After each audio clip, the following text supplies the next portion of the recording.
നടന്നുകൊണ്ടിരിക്കുന്ന ഒരാൾ പെട്ടെന്ന് വഴിയിൽ കുഴഞ്ഞു വീണ് മരിക്കുന്നു. ഇന്നലെ വരെ നമ്മളോട് ചിരിച്ച് വർത്തമാനം പറഞ്ഞിരുന്ന വ്യക്തി പെട്ടെന്ന് ഇന്നീ ലോകത്തില്ലാതാവുന്നു. മരണമെന്ന യാഥാർത്ഥ്യത്തിനു മുന്നിൽ അവരെല്ലാം കീഴടങ്ങുകയായിരുന്നു.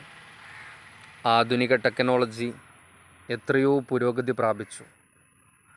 ലോകത്തിലെ വൈദ്യശാസ്ത്ര രംഗം എത്രയോ മികവ് പുലർത്തുന്നു.